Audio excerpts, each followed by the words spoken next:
yen darbe panjaluk tumuli matura yen darbe pitakonan tumuli takokno marang panjenengan ulun bakal nampa ingkang dadi atur kita Panakawan matur sembah sewu nuwun tanpa pepindhan pukulun wale-wale menapa sowan kula ngersa paduka Hyang Pikulun menika estunipun nuruti kalih ati kula pukulun nuruti kelawan ati kita nggih sebabe apa critane ra ngeten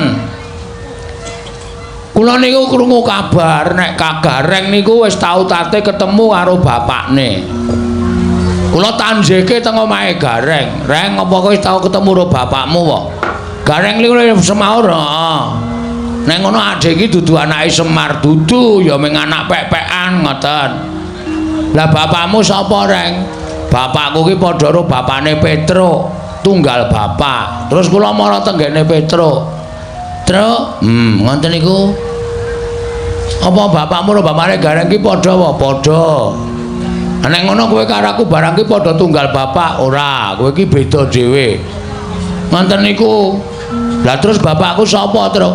Bapakmu ya Semar kae. Monggo ati kula niku jane ora pas. Nek kula ngrasake anak Semar niku mboten. Wong Petro karo Gareng kowe bapakne beda kok. Ngoten. Nggih bener nek Semar niku ya anak-anak. Ning anake Semar niku do dadi dewa. Mula sing dijak medhun ning jagat niku mung anak-anake Kuwalon. Sing dijak sengsara niku mung anak-anake Kuwalon. Terus kula takon kalih Gareng, "Lah anakku, bapakku sapa, Reng?" "Kaya mbah ngoten niku. Kelara-lara kula 7 dina 7 bengi ora doyan mangan.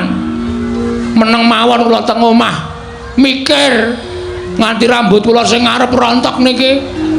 Niki merga kula mikir wong tuwa kula niku jane sapa? Ora mungkin nek kula niku urip kok mlethek saka watu. Niku mboten bakal kelakon. Tumuli kula rembugan kalih bojo kula. Bojo kita nggih. Yem Tariem. Bojo kita jenenge Tariem. Nggih. Malah durung ulun catet. Yen to ulun kagungan titah alan Dewi Tariem, mboten Dewi. Niku mboten anake ratu, niku anake tani kok. Iya Bagong, nggih. Lek kula ketemu teng Gubuk Asmara. Iya Bagong, nggih. Ayo. Pripun meneh sing jeneng jodoh? Lah iya, lah nggih. Piye aku kok ngene iki, aku kok kaya rumangsaku kok kaya urip kok ora ndek wong tuwa ta, Yem. Nggih sampean pripun carane Pak goleki bapak? Bapak sampean niku sapa? Bapak kuwi jarene ya Semar kuwi. Bojo kula wae ora yakin kok. Nek kula niku anake Semar, rupa ya beda, kesenengan ya beda, hobi ya beda. Semar niku hobine wedangan, kalih pacitan. Kula hobine nyopet. Lah beda to?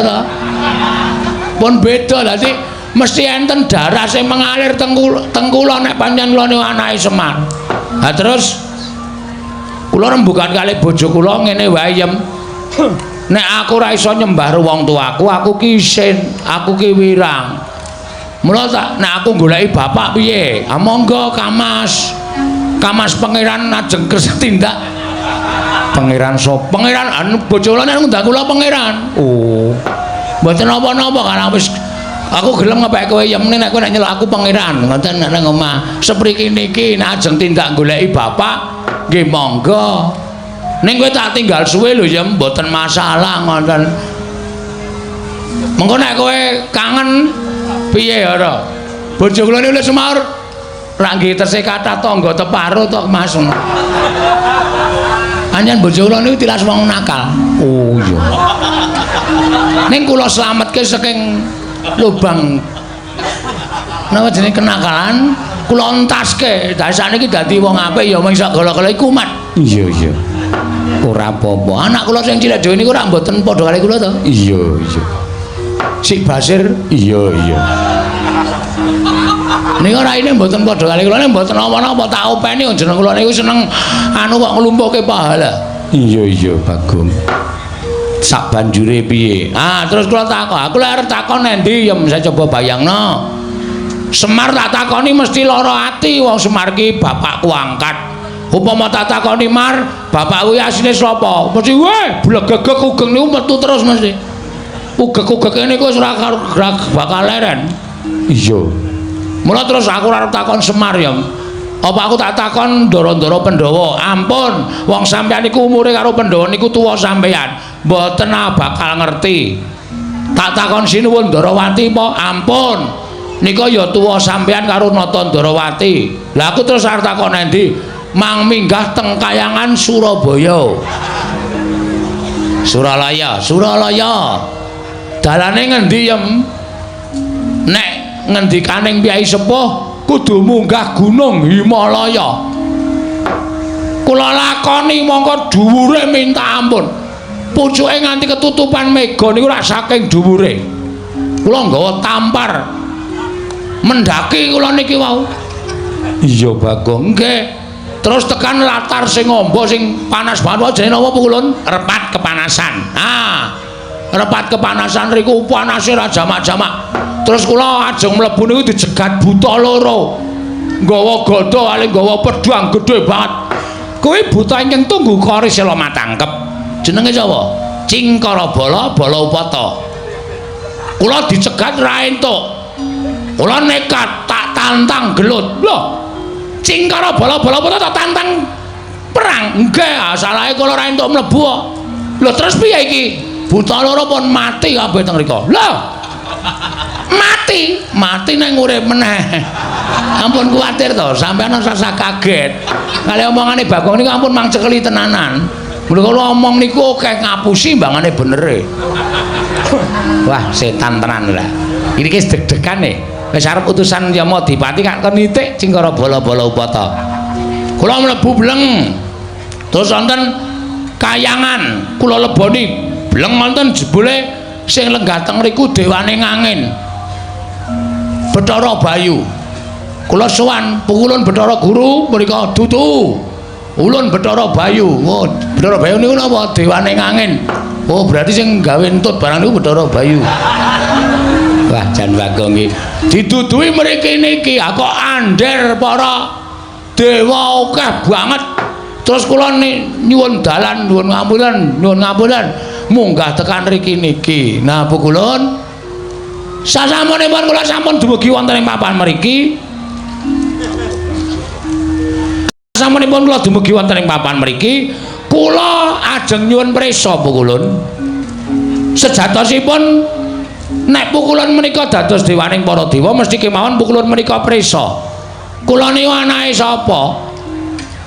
Nek pancen kula niku duwe wong tuwa, nek isih urip kula paranane kula sungkeme. Ning nek bapak kula wis ora ana, kula mang duduhi sareane kula ajeng ndongake bapak. Pun niku mawon. Nek Pukulun maringi prisa matur nuwun. Nek Pukulun mboten paring dawuh, mboten ngertos bapak kula sinten, kula niki sowan mriki ora ming paitan nekat tok, ning wis wani mati. Wani mati kula. Estu. Mangane kula urip teng alam donya, mangane kula anggen gara-gara iso gawe guyu wong delok ning kula ngerti bapak kula. Lara ati kula Pukulun. Kula iso gawe guyu wong nonton garger-garger ning terus nek wong tenan Bagong anake sapa? Niku ati kula diris-iris. Kula niku iso gawe bungahe wong liya kok ati kula ora iso bunga. Niku terus carane pripun coba kula tak takon. Mula kula pengen ngerti wong tuwa kula. Mbangane kula ora ketemu kali wong tuwa kula. Kula nyuwun paduka Pukulun dinten niki kula mang cemplungke wonten ing kolam pemandian. Wah, arep omong rak ngawur wae ta. Cemplungke endi? Niku lho sing nggo nyiksa wong Kawah Candra Dimuka kolam pemandian Dengkul Mlocot ora. Kayangan kok ana kolam pemandian. Mang cemplungke wonten ing kawah. Napa Pukulun? Candra Dimuka. Candra lho kita. Dimuka. Wis sinden kok. Candra Dimuka. Monggo dinten sakmenika kula aturi paring dawuh. Nek panjenengan mboten kersa paring dawuh mboten ngertos, kula njaluk mati pun niku mawon. Kok Bagong, nek kowe mati bojomu piye? Pun wonten sing lamar kok niki. Lho. Lagi tak tinggal iki sing lamar, mpun kula bebaske kok kula niku. Wonge kepenak kok. Ha nek pancen mbangane karo kula ora seneng sakniki wis diirak-iriki tangga kula ya wis tak nengke mawon. Wah, lah wong edan lho. Kakang rada kados pundi? Ah monggo, Di. Meskipun Adi Guru menika sampun pono babakan wontenipun Bagong menika saking menapa lan tiyang sepuhipun sinten panjenengan kedah saged paring dawuh. Mergi kula kuwatos Bagong menika wonge wah ndugal kewarisan. Keladuk wani kurang keduga nek nganti panjenengan boten saged paring dawuh bapakne sapa? Wah, Bagong mesti ngamuk wonten negari utawa ing kayangan Suralaya. Jelas. Wis ora bakal wedi karo sapa-sapa aku. Anggere ora ana sing ngomongi bapakku sapa? Iki ora sah malang kerik anggepe kaya nendi. Tenan kula mboten ajrih karo sapa-sapa. Sampeyan ngerti to nek kula ngamuk? Sampeyan ngerti nek kula nesu? Kula nguyuh sanggon-gon. Napa kelakon kayangan pesing kabeh? Ah lataya rusak rusak kayangan ketekan Bagong rusak. Ora karo-karuan. Bagong wonten dawuh. Sabar ya Bagong. Mboten saged sabar. Kedah sakmenika panjenengan paring dawuh sinten bapak kula. Niki kula wis mumet ket sore wau. Nganti weteng kula lara merga sak lakon Bagong kok takon bapakne niku perkarane pripun. Wah, wis cilaka tenan. Dek emben Semar bangun gedung kesenian. Niku wis mecahke sirah. Saniki Bagong takon bapa wis apa ora bentet cengel kula. Ora taya kowe ning kowe bisa cah cerdas e. Padhake ora. Ha iso, mbok tekane iso mbok ora sing penting iso. Walah nekat bocah iki, nekat wae. Pripun? Latri paring dawuh. Sinten bapak kula? Bagong. Yekti kita kuwi ora linairake lan ora ana ingkang ngandhut kelawan jeneng kita. Ora ana titah wanita ingkang ngandhut badan kita, lan ora ana wanudha ingkang ngandhut badan kita. Pas. Ora mungkin. Masa ana menungsa kok mlethek saka watu, jedul saka wit. Niku dudu menungsa. Niku demit. Niku setan. Lan Bagong niku menungsa. Niku mung wangsulane wong sing ora ngerti sapa bapak kula. Pun sampean saniki ngaku napa mboten? Bagong. Nun. Ulun niki sapa? Bathara Guru. Nek ora tau mulang. Ngerti ulun Bathara Guru. Nggih. Ulun niki jejering sapa? Dewa. Wajibe titah kelawan dewa nyembah tata krama. Nek dewa ditakoni ra iso wangsulan, apa gunanya jadi dewa kok? Mboten wonten gunanipun. Ha percuma, kabeh niku sendan ngerti lelakone kok. Aja kok menungsa. Kutu-kutu. Kutu-kutu Walangataga. Kutu-kutu Walangataga. Sampeyan niku ngerti apa musike. Aku mung perkara Bagong kok ora iso ngandhake. Ngene, kowe tak kandhani. Ngopo iki cah cilik melu-melu? Cah cilik dengkul kita kuwi. Najan cilik ulun iki kami tuane kayangan. Nggih. Lah kowe tak kandhani Bagong. Sejatine kowe iki ora dumadi saka utawa ora linarake dening sawijining ibu. Terus war melu-melu jawabane iki kowe. Nah, melu-melu ditanono kowe. Plotroke kathokmu. Dewa karo diplotroke kathoke ora. Tak kandhani ya. Sejatine kita kuwi ora mlethek saka watu, ora jedul saka kayu watu. Ning kita kuwi dumadi saka sabda. Sabda piye maksude? Hah? Sabda piye maksude? Kira clemongan lho iki. Iki getihku wis tekan sirah iki. Munggah angel-angel nang kayangan tare wangi nganggo tampar tak unggahke kaya wong mendaki nganti babak bundas nek ming nang kene dikandhani Bagong kowe iki ming dumadi saka sabda ora jelas kowe kesikik ta iki cepet iki ndek gang tases-tases ngono dumadi saka sabda kuwi merga disabda dening sawijining dewa. Ha dewane sapa? Dewane sapa? Ayo ora mung waton omong kowe. Cah cilike melu-melu. Yaine ijik melek. Kono mulai sekolah sesuk. Wah, dengkulmu ya ora. Wah, Bagong ki anggere karo dewa kok sak penake dhewe ora. Piye maksude? Bagong, "Non, ganti iki meneh." Bola-balik. Ngene, ulun jarwani nggih. Nalika semana Semar tumitah ana ing jagat kuwi sayekti durung duwe ruang. Terus tumuli sowan kelawan Catugura ya kuwi Kakang Tejamaya lan Kakang Ismaya sowan ngersane Ngiwang Pikulun Bathara Tunggal. Tunggale pira? Lho, Bathara Tunggal kuwi wong tuwa ulun, Rama ulun. Oh, bapak sampean? Iya. Sang Hyang Bathara Tunggal nanting kelawan Kakang Catugara yen to pancen kepengin darbe ruang tumuli nyipta sarana napsuning Kakang Catugara sinipta dadi wujuding Sarawita utawa bilung ing angka loro nalika si Ismaya nyuwun ruang ana ing jagat tumuli wewayanganing si Ismaya ya Kakang Ismaya sinabda dadi wujuding pawongan ingkang gecul kumarucul kang aran Bagong. Mengkono mungguh kang dadi asal mula-mulanira Bagong. Bayangan iya kula niki iya sing nyipta Kanjeng Rama Pukulun Sang Hyang Bathara Tunggal.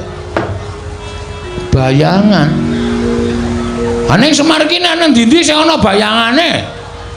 Nuwun sewu niki nuwun sewu wangsulan sing tenan apa ming gara. Kula kok kaya ora mantep to ming diparingi kok kaya mustahil ngono lho. Ing atase bayangan kok di bem salah bem dadi wong. Ya ora mungkin niku akale ora ketemu nalar niku mboten iso nek kaya ngoten niku. Wase saniki kula mung kepengin jenenge bapak kula. Titik. Nek sampean kersa ngaturake matur nuwun, nek mboten napa kudu sarana Bagong nesu teng kayangan ben kula dicemplungke teng Kawah Candra Timuka. Ben kula dipateni teng Kawah Candra Timuka. Ora ana gunane kula suwita Bapak Semar nek kula ora iso ngrungkepi padane wong tuwa kula. Ora ana gunane kula niku melu Semar nek kula ora iso ndongake wong tuwa kula. Ngoten mawon Bu Kulun. Peniku kula nesu tenan iki. Niku aja tenang-tenang mawon to niki. Mugi dados ing kawuningan Pukulun Bathara Rada mangsawang rai kula niku wis abang tenan. Niki tenan niki kula nek ora entuk jawaban tenan kula nesu tenan. Nek perlu kayangan kula gawe sungsang bawana bali Pukulun.